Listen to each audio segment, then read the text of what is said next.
Exercise 3.3 का पहले का तीसरा सवाल। विलोपन विधि द्वारा समीकरण को हल करना। सवाल दिया है 3x माइनस 5y माइनस 4 बराबर 0। अभी क्या करेंगे, एक्स वाई वाले पद को इधर ही छोड़ देंगे और जो अचर पद है उसको क्या कर देंगे, उधर कर देंगे।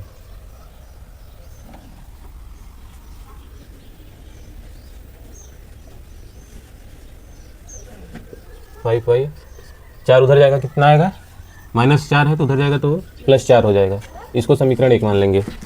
दूसरा समीकरण है 9x बराबर 2y + 7।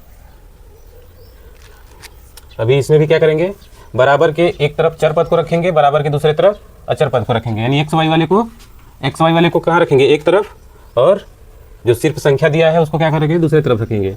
9x माइनस 2y इधर से इधर आया तो क्या हुआ, माइनस हो गया, ठीक है, बराबर 7। ये समीकरण हुआ 2। इन दोनों समीकरणों को क्या करेंगे, x वाले पद को या y वाले पद को क्या करेंगे, बराबर करेंगे। तो यहाँ 3x है 5y है, यहाँ 9x है 2y है।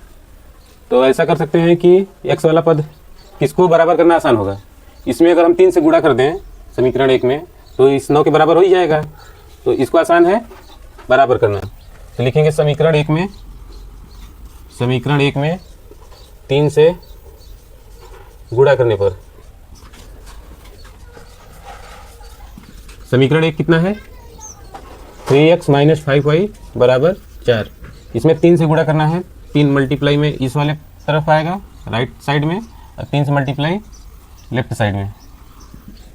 3 तरीके 9x, इस 3 का इन दोनों संख्याओं में गुणा होता है। 3 तरीके 9x, 3 पचे 15y, माइनस है तो माइनस ही रहेगा, और 4 3 कितना हो जाएगा 12।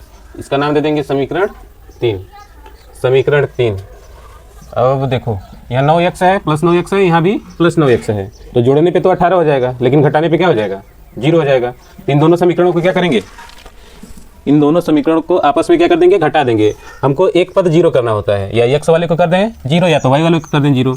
y वाले घटाने या जोड़ने पे कुछ नहीं 0 होगा, लेकिन x वाले को घटा देंगे तो 0 हो जाएगा।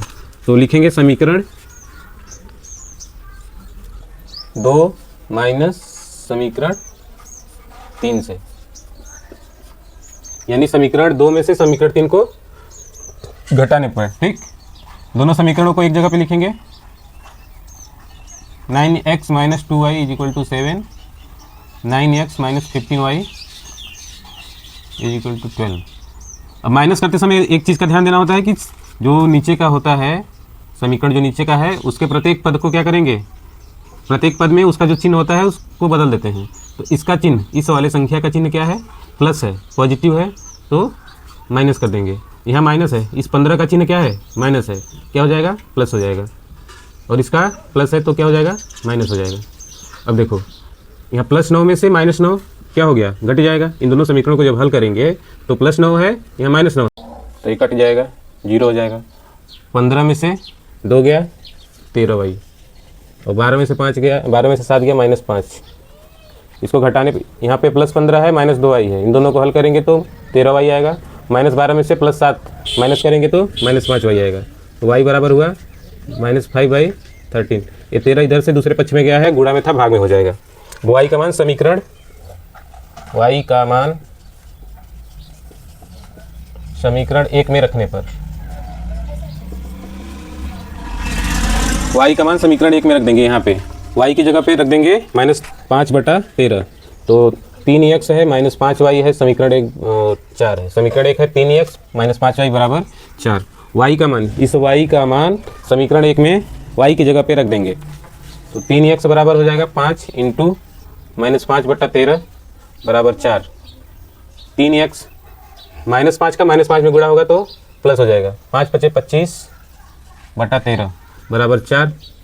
3x को यहीं पे छोड़ेंगे, इस वाले पद को दूसरे साइड में लेके जाएंगे तो 4 - 25/13 हो जाएगा, बटा में 1 लिख लेंगे। इसको हल करने पे 13 चौके 52 आएगा, यहाँ पे -25/13। 3x बराबर हो जाएगा, 52 में से 25 गया, 12 में से 5 गया 7, 4 में से 2 गया 2, 27/13। अब इस 3 को यहाँ पे गुणा में दूसरे पक्ष में भेजेंगे, भाग में हो जाएगा। x बराबर इस 3 को दूसरे पक्ष में भेजेंगे तो x बराबर आ जाएगा 27/13 पहले से था, 3 आ गया बटा में, 3 एक कम 3, 3 9 27, x का मान आ गया 9/13,